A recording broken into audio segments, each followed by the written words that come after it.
मुंबई की एक काली रात।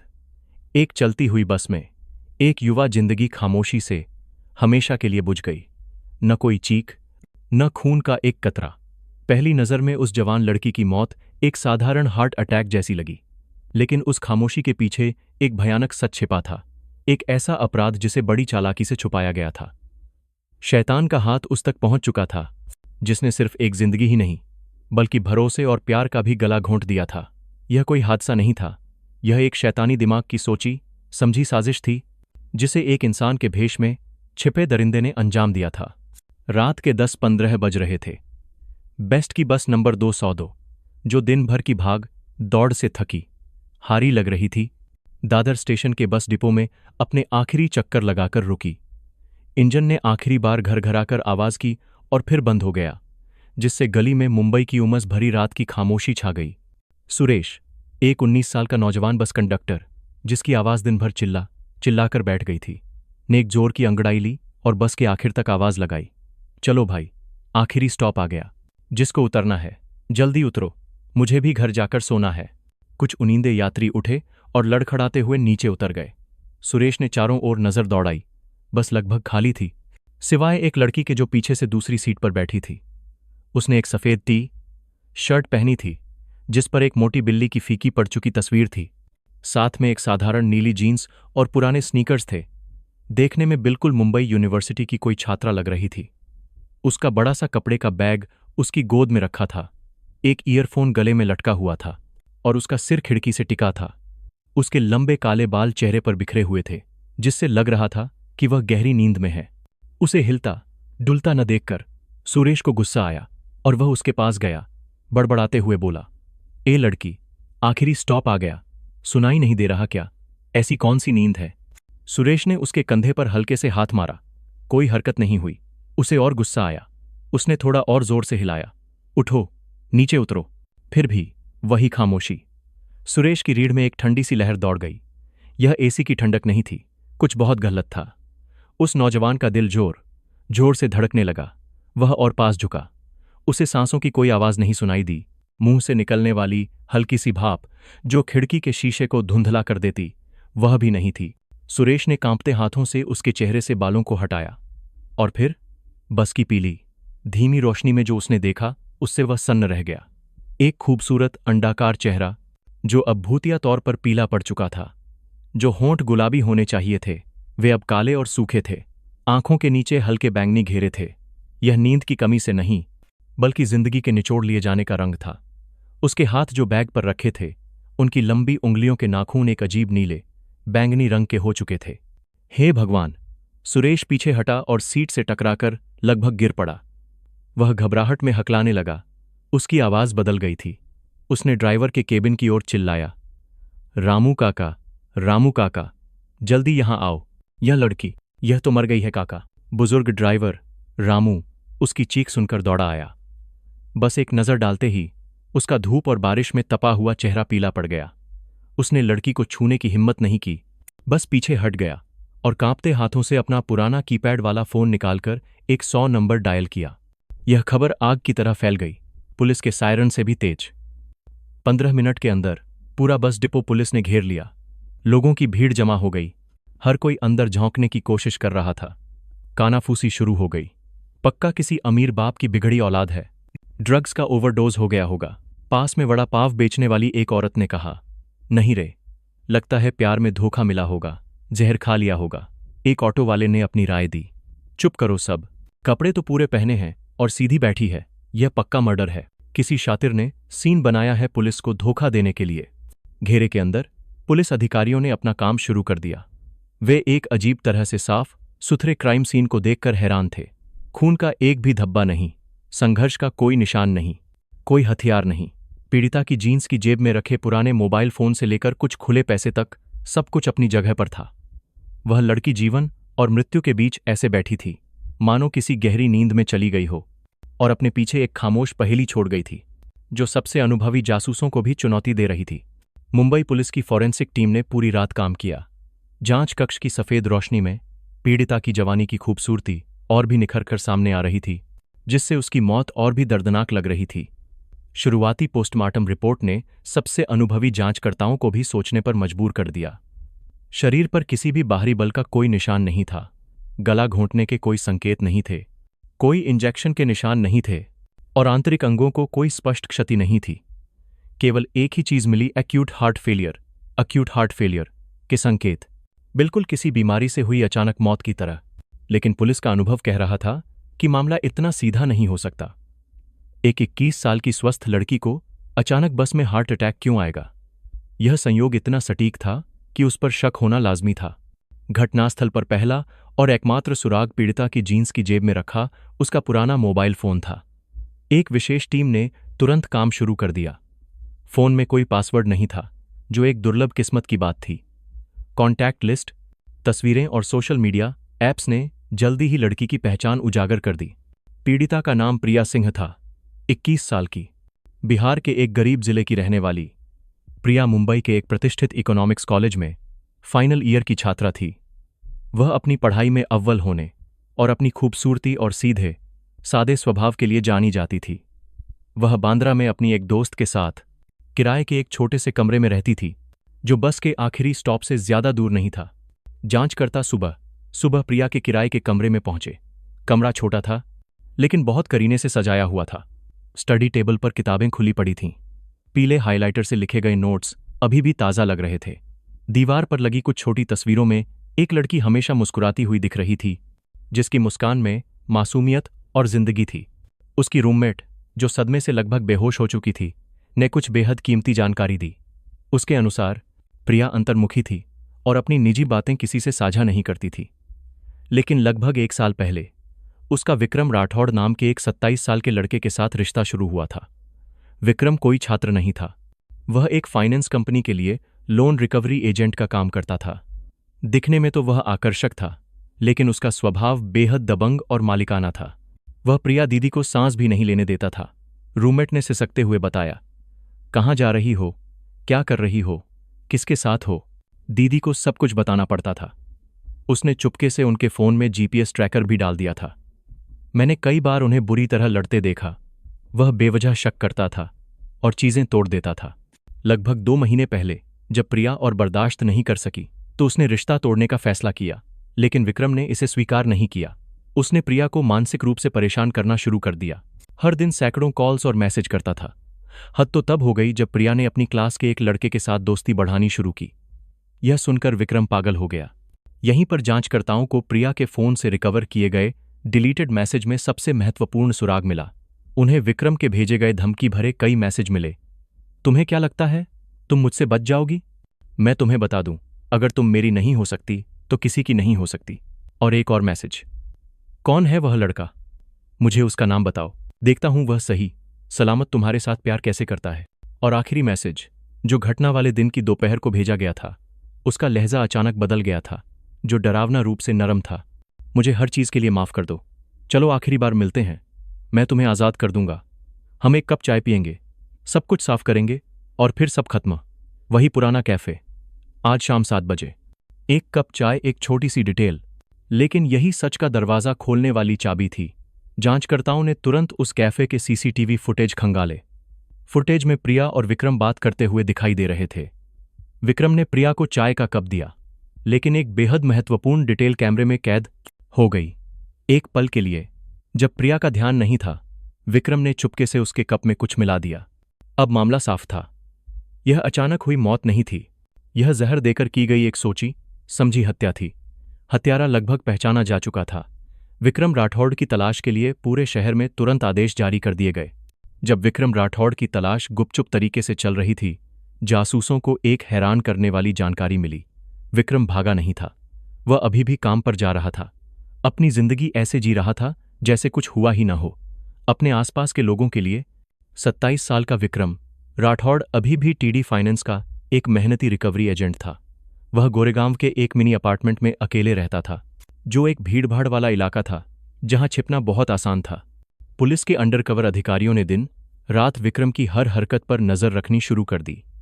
वे देखते कि वह हर सुबह उठता, इस्त्री की हुई शर्ट और पैंट पहनता, थोड़ा सस्ता परफ्यूम लगाता और अपनी पुरानी बाइक से ऑफिस जाता। विक्रम का काम लगातार तनाव भरा था। उसे उन कर्जदारों को फोन करना पड़ता था जो भुगतान में देरी करते थे, और पैसे वसूलने के लिए नरमी से लेकर धमकी तक हर तरीका अपनाना पड़ता था। काम में विक्रम एक चालाक, ठंडा और बेपरवाह इंसान लगता था। वह एक महिला ग्राहक से जानकारी निकालने के लिए मीठी मीठी बातें कर सकता था और अगले ही पल दूसरे कर्जदार से किसी गुंडे की तरह बात कर सकता था। उसके व्यक्तित्व का यह बदलाव देखने वालों को भी हैरान कर देता था। दोपहर में विक्रम अक्सर ऑफिस के पास एक छोटे से ढाबे पर अकेले खाना खाता था। वह बहुत तेजी से खाता था। उसकी आंखें लगातार फोन पर टिकी रहती थीं। वह सोशल मीडिया स्क्रॉल करता रहता था। वह खूबसूरत लड़कियों की तस्वीरों को लाइक करता और सनसनीखेज खबरों, खासकर हत्या के मामलों पर कमेंट करता था। एक जासूस जो पास में ग्राहक बनकर बैठा था ने उसे किसी हत्या की खबर पढ़ते हुए बड़बड़ाते हुए सुना, बेवकूफ, काम सफाई से नहीं कर सका, पकड़ा गया। उसने एक तिरछी मुस्कान के साथ यह कहा, जिसमें घमंड और नफरत थी। शाम को भी विक्रम की जिंदगी में कुछ खास नहीं था। वह अपने अपार्टमेंट लौटता, कभी कभी सड़क किनारे एक बार में अपने सहकर्मियों के साथ कुछ बियर पीता।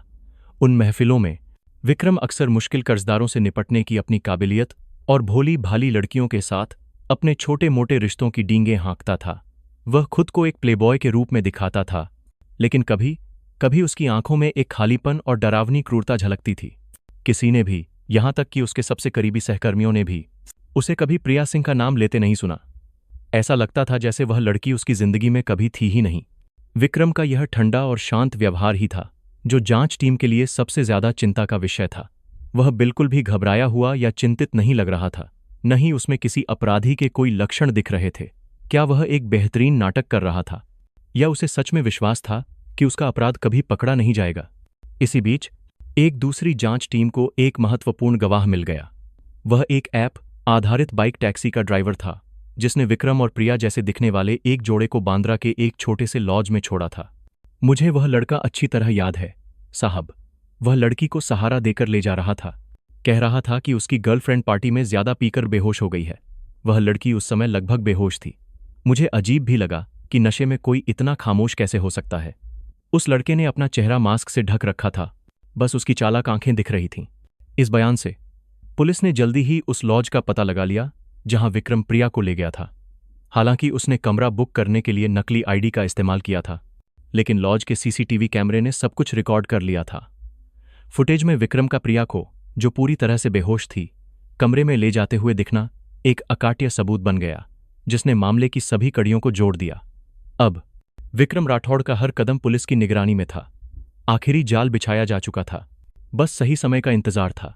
पीली स्ट्रीट लाइट की रोशनी सड़क पर पड़ रही थी। विक्रम राठौड़ ने अपने खाने का आखिरी निवाला निगला, पैसे चुकाए और अपनी पुरानी हीरो स्प्लेंडर बाइक पर बैठ गया। वह घर नहीं गया। वह सड़क के कोने पर एक छोटे से ढाबे पर रुक गया जहां ऑटो ड्राइवर और कुछ नौजवान लड़के अक्सर गपशप करने के लिए इकट्ठा होते थे। उसने एक किंगफिशर बियर मंगवाई, उसे एक गंदे गिलास में डाला और अकेले बैठकर अपने फोन में देखने लगा। पास की मेज पर बैठे कुछ लड़के एक ऑनलाइन गेम को लेकर चिल्ला रहे थे। गालियों की बौछार हो रही थी। विक्रम तिरछे मुस्कुराया। यह शोर, शराबे वाला माहौल उसे सुरक्षित महसूस कराता था। उसने फेसबुक पर बस में छात्रा की अचानक मौत वाली खबर पढ़ी। नेटिजन्स के बेवकूफ़ी भरे कमेंट्स पढ़कर उसे हंसी आ रही थी। परफेक्ट, उसने मन ही मन कहा, कोई सुराग नहीं। उसे पता नहीं था कि जांच टीम द्वारा बिछाया गया जाल कोई स्पेशल पुलिस वैन या आधुनिक वॉकी टॉकी नहीं था जैसा कि फिल्मों में होता है। वह जाल था सिगरेट बेचने वाला जो अभी पास से गुजरा था। वह पति पत्नी जो सामने के पाव भाजी स्टॉल पर जोर जोर से लड़ रहे थे, और वह वेटर जिसने अभी उसे बियर दी थी। वे सभी अंडरकवर पुलिस अधिकारी थे। वे घंटों से वहां थे, एक शिकारी की तरह धैर्यपूर्वक इंतजार कर रहे थे कि कब उनका शिकार सबसे ज्यादा लापरवाह हो। टीम के प्रमुख इंस्पेक्टर शर्मा पास में खड़ी एक टैक्सी में बैठे थे। उनकी आंखें दूरबीन से हटी नहीं थीं। उन्होंने एक छोटे से व्हाट्सएप कॉल पर सिग्नल दिया जिसमें कोई आवाज नहीं थी, बस पहले से तय किए गए कोड थे। सिग्नल मिलते ही बगल की मेज पर बैठा टैटू वाला नौजवान जो जोर जोर से गालियां दे रहा था, अचानक उठ खड़ा हुआ, लेकिन अपने दोस्त की तरफ नहीं बल्कि विक्रम की तरफ दौड़ा। उसी समय पास में अपनी बाइक पर सिर झुकाए बैठा एक ऑटो ड्राइवर चुपचाप उठा और गली के निकास को ब्लॉक कर दिया। सिगरेट वाले ने अपनी ट्रे जमीन पर फेंक दी। यह सब एक साथ पलक झपकते ही हुआ। विक्रम के पास पहुंचने वाला पहला अधिकारी वह नौजवान था। उसने विक्रम के कंधे पर जोर से हाथ मारा और मजाकिया लहजे में कहा, अरे, तू ही विक्रम है ना, लोन वसूलने वाला? विक्रम चौंकर ऊपर देखने लगा। अपने पेशे की आदत के अनुसार उसने कठोर आवाज में कहा, कौन है तू, क्या चाहिए? बस एक बात पूछनी थी, नौजवान ने कहा, लेकिन उसका हाथ अब विक्रम की कलाई पर था, एक लोहे के शिकंजे की तरह। प्रिया नाम की लड़की को जानता है? प्रिया नाम सुनते ही विक्रम के दिमाग में जैसे बिजली कौंध गई। उसका चेहरा पीला पड़ गया, उसका सारा बिंग तिन गायब हो गया। वह समझ गया कि यह किसी कर्जदार का हमला नहीं है, यह पुलिस है, एक कोने में फांसे जानवर की तरह। विक्रम ने एक चीख मारी और दूसरे हाथ से मेज पर रखी बियर की बोतल उठाकर अधिकारी के सिर पर मारने की कोशिश की। साले! इससे पहले कि बोतल उठती, पीछे से एक दूसरे अधिकारी ने उसकी कोहनी पर जोरदार वार किया। सटीक चोट ने विक्रम के हाथ को सुन्न कर दिया और बोतल सीमेंट के फर्श पर गिरकर टूट गई। उसी समय वह ऑटो ड्राइवर उस पर टूट पड़ा। एक पेशेवर दाम ने विक्रम को हवा में उछाला और जमीन पर पटक दिया। गिरने से वह चकरा गया और उसकी सांसें अटक गईं। हथकड़ी की ठंडी धातु की क्लिक की आवाज आई। उसके दोनों हाथ पीठ के पीछे बांध दिए गए। उसका चेहरा गंदे फर्श पर दबा दिया गया। सारा प्रतिरोध खत्म हो गया। हिलो मत, पुलिस है। अब आवाज कठोर और स्पष्ट थी। यह सब कुछ ही सेकंड में हो गया, तेज और प्रभावी। गेम खेलने वाले लड़के हैरान रह गए। ढाबे के बाकी ग्राहक सन्न थे। उन्हें विश्वास नहीं हो रहा था कि वह दुबला पतला ऑटो वाला और वह शोर मचाने वाला टैटू वाला लड़का अनुभवी पुलिस वाले थे। मैंने कुछ नहीं किया है, कमीनों, छोड़ो मुझे। विक्रम ने एक निर्दोष की भूमिका निभाने की कोशिश करते हुए चिल्लाना शुरू कर दिया। इंस्पेक्टर शर्मा अब टैक्सी से बाहर निकले और सीधे वहां गए जहां विक्रम जमीन पर पड़ा था। वे नीचे झुके, उसकी डरी हुई आंखों में सीधे देखा और उनकी आवाज गहरी और ठंडी थी। अभी भी नाटक कर रहा है? तेरे बिस्तर के नीचे जो दूसरा फोन छिपा है, उसमें कुछ बहुत दिलचस्प वीडियो हैं। क्या चाहता है कि मैं पूरे मोहल्ले को दिखाऊं? यह वाक्य विक्रम के दिमाग पर एक हथौड़े की तरह लगा। वह सन्न रह गया। उसका पूरा शरीर अकड़ गया। वह जानता था कि सब कुछ खत्म हो गया है, नाटक का पर्दा गिर चुका है। उसका चेहरा राख जैसा हो गया, जैसे खून की एक बूंद भी न हो। उसकी डरावनी खामोशी ही उसका आखिरी कबूलनामा थी। उसी रात विक्रम के किराए के कमरे की तलाशी ली गई। गद्दे के नीचे उन्हें दूसरा फोन मिला और उसके अंदर नर्क था। एक खूबसूरत, असहाय लड़की की तस्वीरें और वीडियो थे, जिसे एक शैतान ने प्रताड़ित किया था। वे बीमार फुटेज ही विक्रम राठौड़ के अक्षम्य अपराध के लिए सबसे पुख्ता सबूत थे। सफेद नियॉन लाइट सीधे ठंडी स्टील की मेज पर पड़ रही थी। विक्रम राठौड़ वहां बैठा था। उसके हाथ कुर्सी से बंधे हुए थे। उसका चेहरा एक लकड़ी के टुकड़े की तरह भावहीन था। उसने चुप रहने का फैसला किया था। उसके सामने जांचकर्ता ने कुछ नहीं पूछा, बस चुपचाप एक सिगरेट जलाई। फिल्म खत्म हो गई, एक्टर, जांचकर्ता ने अचानक कहा। उसकी आवाज सपाट थी। कब तक निर्दोष होने का नाटक करेगा? या मैं तुम्हें एक कहानी सुनाऊं? देखो, कुछ याद आता है क्या? विक्रम हिला नहीं। उसकी आंखें दीवार पर एक बिंदु पर टिकी थीं। जांचकर्ता ने सिगरेट का एक लंबा कश लिया और कहानी सुनानी शुरू की। एक लोन रिकवरी एजेंट था जो एक कॉलेज की छात्रा से प्यार करता था, या यूं कहें कि वह उसे अपनी मिल्कियत समझता था। वह उसे नियंत्रित करता था, उस पर शक करता था, उसे इतना प्रताड़ित करता था कि लड़की ने उसे छोड़ने का फैसला कर लिया। वह लड़का पागल हो गया। वह हार बर्दाश्त नहीं कर सका। उसने सोचा, अगर मैं तुम्हें पा नहीं सकता तो मैं तुम्हें बर्बाद कर दूंगा।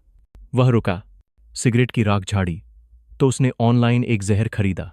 उसने लड़की को आखिरी कप चाय के लिए बुलाया। उसने जहर लड़की के कप में डाल दिया। उसने एक बाइक टैक्सी वाले से झूठ बोला कि उसकी गर्लफ्रेंड नशे में है और उसे होटल यामिनी के कमरा नंबर 203 में ले गया। उस कमरे में उसने वह सब कुछ किया जो सिर्फ एक जानवर ही कर सकता है। कुछ याद आया? विक्रम के माथे पर पसीना आने लगा था। वह अभी भी चुप था, लेकिन उसके दांत कसकर भींचे हुए थे। इंस्पेक्टर शर्मा, जो अब तक चुपचाप देख रहे थे, अब बोले। उनकी आवाज एक हथौड़े की तरह भारी थी। तुम चुप रह सकते हो, लेकिन कुछ चीजें चुप नहीं रहती। उन्होंने एक लैपटॉप खोला और स्क्रीन को विक्रम की ओर घुमाया। उन्होंने तुरंत प्ले नहीं किया। उन्होंने विक्रम को स्क्रीन पर स्थिर थंबनेल को घूरने दिया, जिसमें वह खुद प्रिया के बेहोश चेहरे पर झुका हुआ था। फिर उन्होंने प्ले बटन दबाया। कोई संगीत नहीं, कोई संवाद नहीं, सिर्फ स्पीकर से आती विक्रम की अपनी जानवरों जैसी हाँफने की आवाज।